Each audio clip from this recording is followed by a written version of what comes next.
Part 1. You'll hear a conversation between two students in the dining hall of the college. First, you have some time to read questions.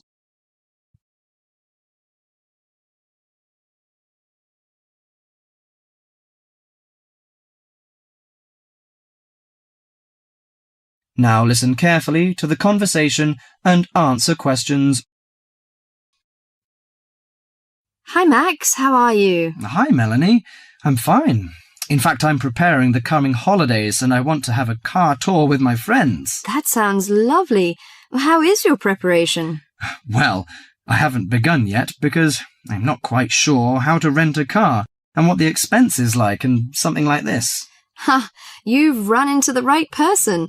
I did the same last holiday and I can recommend it to you.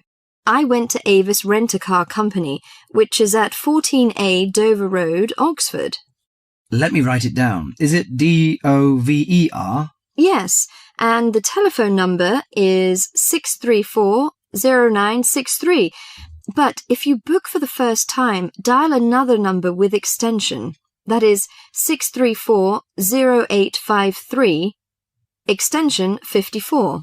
OK, thank you very much. I'll have a try.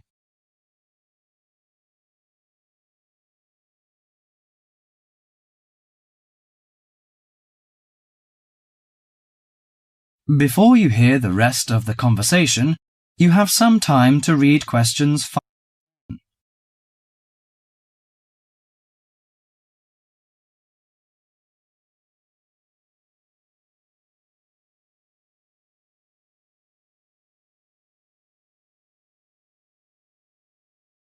Now listen to the conversation between Max and the assistant. Good morning, Avis Rent-A-Car Company. How can I help you? Hi, I want to book a car for tour. I want to inquire some information about the grade of the cars and the prices. No problem. We offer a wide selection of rental cars to choose from luxury car to economy car, compact car, minivan, and pickup truck. Well, luxury car is obviously out of my price range, but compact or economy is not big enough. You know, we have 7 persons together. Well, how about a minivan? It's perfect for road trips and will make your journey feel like you're in a living room on wheels. I think that's good. Well, what does it feature? I mean, what facilities does it have? Unlike most minivans with manual transmission, the rental minivan cars have feature automatic transmission, air conditioning, and AM/FM stereo. If you drive a long, smooth way, you can use the cruise control, which will save you a lot of energy. Good. How much is the price? If you rent an intermediate one, it will cost you £55 each day. If it is standard, the cost is £45 per day. I think the standard is enough. Oh, we have a special 50% discount for weekends, from Friday to Sunday. But that doesn't apply to tax, recovery fees, and optional services.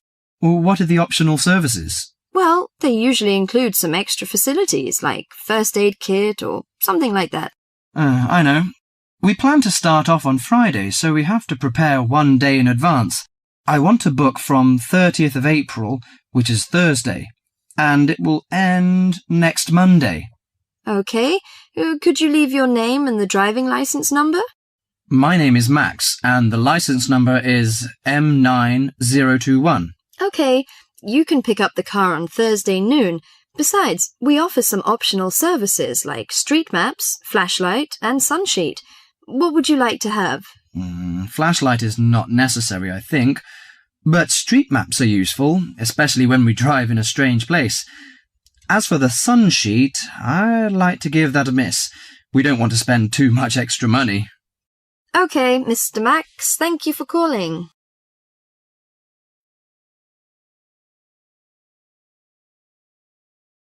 That is the end of part 1.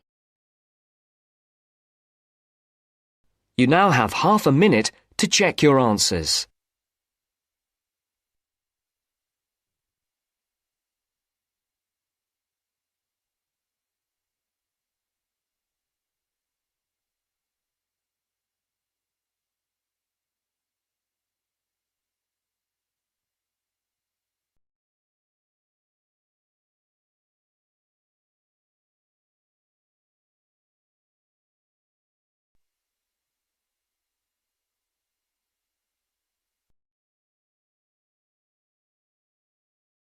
Now turns to Part 2. Part 2. You'll hear someone talking to a group of university students. First, you have some time to look at questions 11 to 17.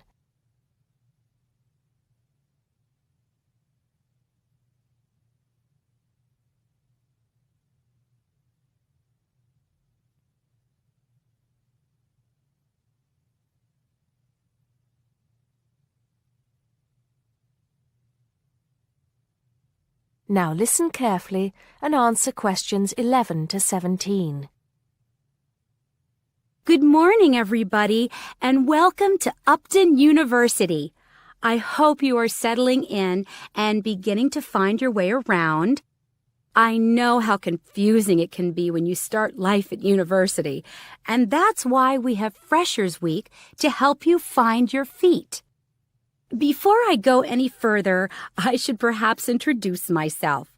My name is Sally Jackson, and I am the Secretary of the Students' Union, which has organized this week of events for you. You will usually find me in the office on the first floor of this building when I'm not attending lectures. Anyway, down to business. Of course, there are a few things that you are obliged to get done during your first week here. But once you've opened a bank account, if you haven't got one already, seen your director of studies to discuss which courses you are going to take, and signed up with a doctor, there will be plenty of time left to enjoy the events we have arranged for the week. And have we got a lot lined up for you?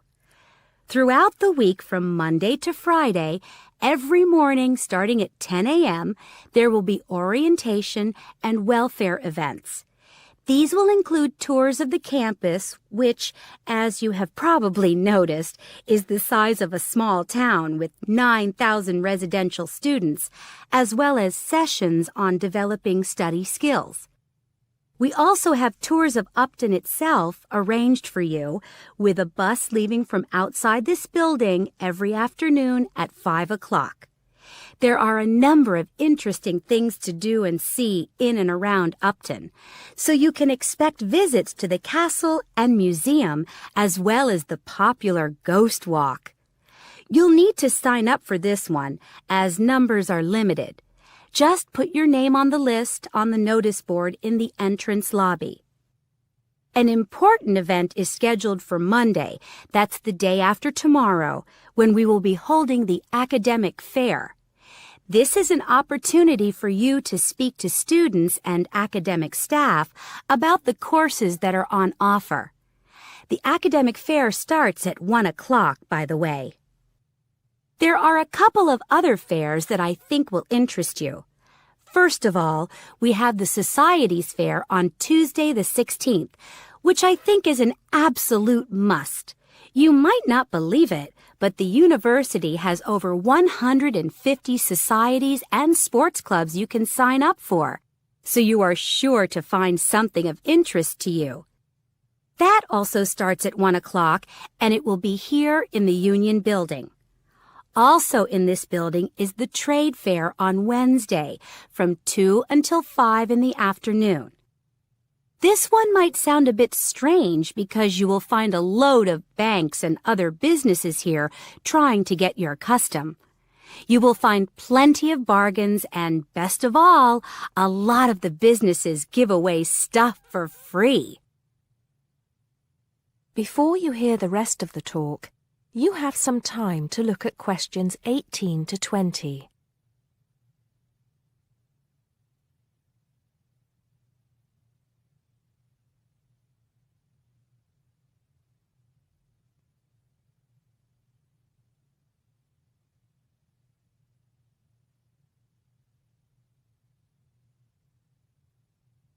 Now listen and answer questions 18 to 20. We've also got a great entertainment program lined up for you, starting tonight with our welcoming party. We have a top band lined up for your entertainment, but I'm not allowed to say who they are. All I can say is that I am sure you will not be disappointed. So come along to Blackmore Hall at 9 o'clock this evening to get your university experience off to a flying start. Just one point. I'm afraid this event is limited to freshers only. Because of space restrictions, you can't bring a friend tonight. Sorry about that. There's more fun and games on Monday in the Cotswold Theater here on campus. We have booked two of the cleverest comedians in the country, Paul Frazier and Jenny Brown, for a 3-hour show. Paul has assured us that he and Jenny have packed the show with new material, and as they always get rave reviews for their shows, I think we can look forward to an evening of great entertainment. That's in the Cotswold Theater on Monday evening at 7:30. Moving along a bit, on Thursday there is an important date for your diaries. This is the official Freshers Opening Ceremony, when the Dean welcomes you to Upton University. So remember, Thursday the 18th from 2:30 to 3:30 in Blackmore Hall. You certainly should go to this one, and by the way, light refreshments will be available. At the end of the week, on Saturday, you have the chance to dress up in your smartest evening wear for the official Freshers' Ball. Actually, although it's called a ball, it is quite a relaxed affair, so we are more than happy if you turn up wearing jeans and a t-shirt. The important thing is to relax and enjoy yourselves. Time and place are the same as for this evening's party. Blackmore Hall from 9 in the evening to 3 o'clock in the morning. Right. I think I've covered the most important and exciting events we have lined up for you, but there will be plenty of other things going on throughout the week, so remember to check the notice board in the entrance lobby regularly. Enjoy the rest of the day, and I look forward to meeting as many of you as possible this evening at the welcoming party. That is the end of part 2. You now have half a minute to check your answers.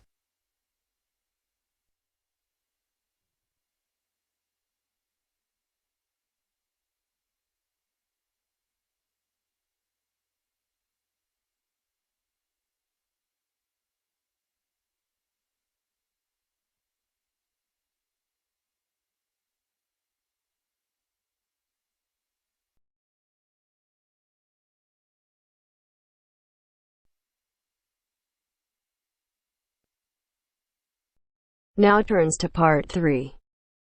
Part 3. You will hear a discussion between 3 students, David, Joseph, and Carrie. In the first part of the discussion, they will be talking about lounges in different school buildings on campus. First look at questions 21 to 24.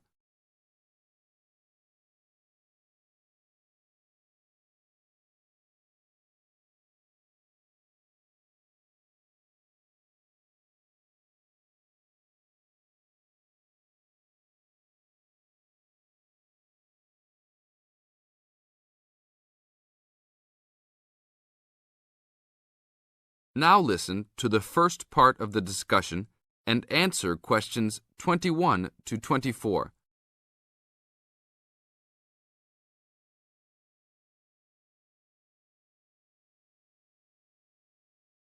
Hey, Joseph. Long time no see. How's it going? Oh, hey, David. It's going fine. I'm a little overwhelmed with all these new courses, but I'm hanging in there. Have you met my girlfriend, Carrie?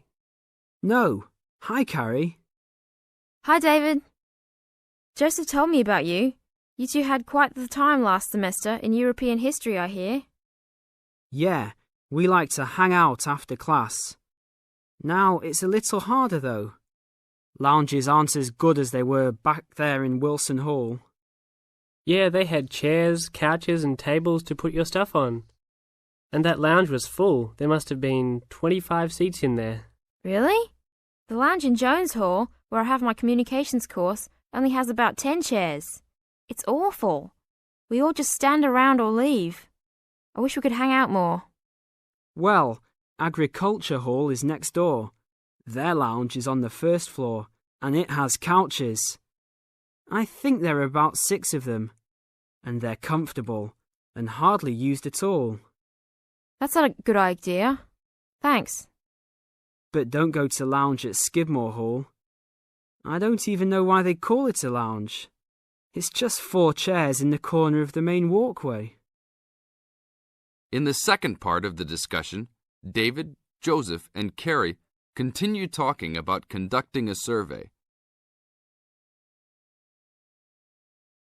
Before you hear the rest of the talk, you have some time to look at questions 25 to 30.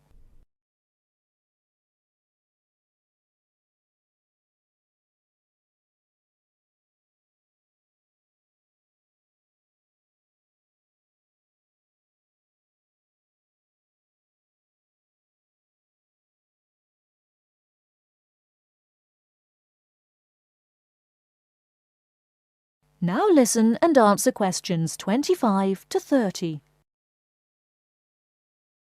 Guys, we should really do something about those lounges. I mean, couldn't we gather signatures and try to get the university to improve some of the facilities? Yeah, that's a great idea. But we can't just say something random like, oh, you need to make the buildings nicer. We should come up with some kind of ranking system and have students rank buildings, how beautiful they are, how nice they are, etc. Well, if we were ranking on a scale of 1 to 3, you all know that I would rank Skidmore Hall a 1. Like I just said, that place is awful. No facilities. The bathrooms are way down in the basement. You're right.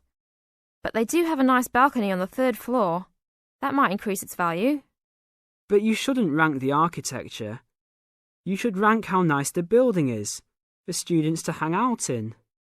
Oh, okay, then I agree with you. So should we do this? I think it's a great idea.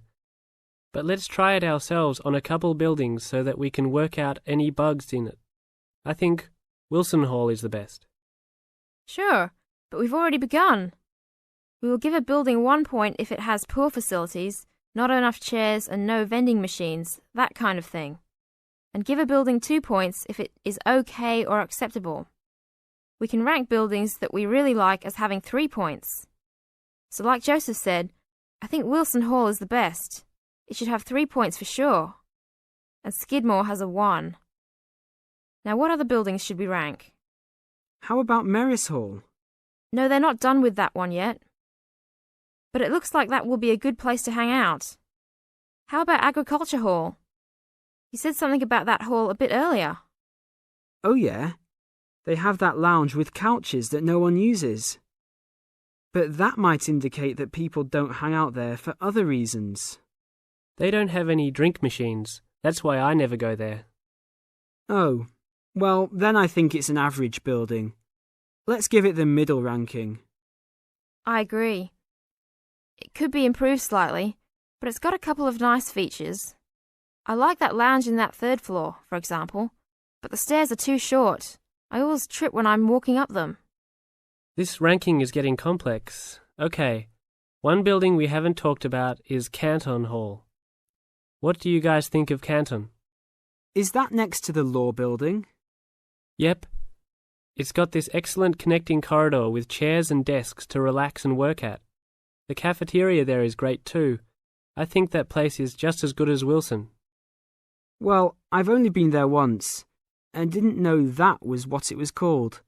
It was kind of confusing, and it's kind of far for me to go, but I liked it. So I'll give it the middle ranking. 2 points because it had nice facilities, but a poor and confusing layout. Oh, Joseph, you like Canton Hall? I hate that place. It's so mechanical, cold and impersonal. The furniture is nice, sure, but it's the last place on campus I would go to. I give it a 1. Interesting. Well, let's write this little survey up and start passing it around. I don't have time to type it up. Can you? Sure. I'll do it after my biology class. Should we meet up at Wilson tonight around 8? Sure. No problem. We'll see you then.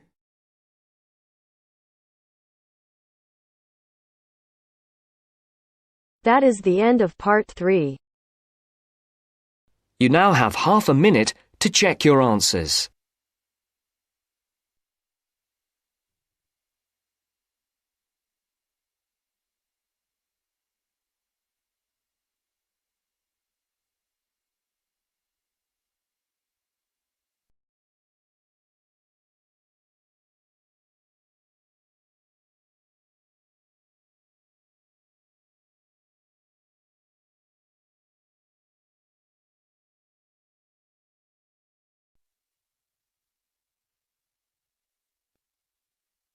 Now turns to Part 4. Part 4. You are going to hear a conversation between two students about studying abroad. First, you have some time to look at questions 31 to 40.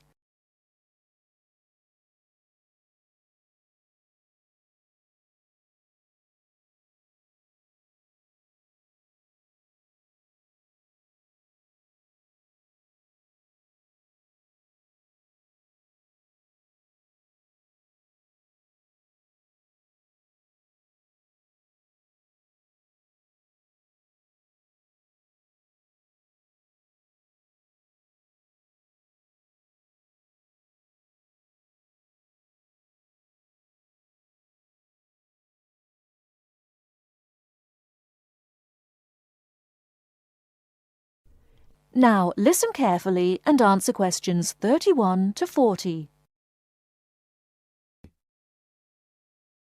Hey Mary, how's school going? Haven't seen you in a while. What have you been up to?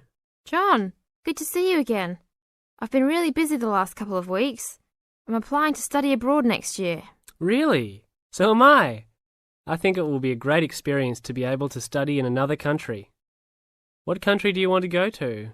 At first I wanted to study in Africa, but my parents really don't want me to go there because they think it will be dangerous. So now I'm thinking about going to Spain, Italy or Japan. Actually, I think Africa would be a fascinating place. I would want to go there to visit. Maybe not to study, but definitely I would want to go visit. For next year, I want to go to either China or Germany to study. But my parents can't afford any European countries. So maybe... Why China or Germany? Well, I want to go to China because I think it's a really interesting country with a long history. Plus, it has been changing so much, and I think it is a great time to be there. I really want to improve my Chinese also, and I've been taking Mandarin courses the last 2 semesters. I would want to go to Germany because my mother is German, and I want to learn more about my cultural background. How about you? Why are the countries you chose? Well, I want to go to a Spanish-speaking country. I took Spanish in high school, so I figure if I go to a Spanish-speaking country, I'll be better off knowing some of the language already. But I have already been to Mexico many times, and South American countries don't have classes for my major, except for Brazil, but they mostly speak Portuguese there. I would want to go to Italy because I want to do a study about ancient Roman civilization. It has always been a dream of mine to go and see Pompeii and the volcanic ruins. Plus, my family has Italian roots and I love Italian food. I want to go to Japan mainly because my girlfriend was born in Japan and always tells me all of these fascinating stories about Japanese history and culture. I am a big fan of sumo wrestling also, so I've always wanted to see a sumo match in person. I really love sushi and almost all Japanese food. Recently, I have started to watch some Japanese baseball too. But of course, these are all secondary reasons. My main reason is of course my girlfriend and understanding her culture. I don't speak any Japanese though, so that is my major drawback. I think it is much better to go to a country if you can speak the language. That's great. When do you have to decide by? I have to finish all my applications this week. I'm really stressed trying to finish everything, on top of all my schoolwork. I'm almost done with my applications. I just have to finish the Italy application. I think my last choice is Italy, so I'm doing that one last. How long do you want to go for? I think I'm only going to go abroad for 1 semester, or else I won't be able to graduate on time. I have many classes left until I can finish my degree, and I'm not sure if I will be able to take them studying out of the country. I think I might be able to study in Spain because my Spanish is fluent, but definitely not in Italy or Japan, unless they have classes offered in English. I want to go for a year. I've heard that it's better to go for a year because you get a full experience and get a better grasp on the language. But I understand that most people can't finish their degree in time.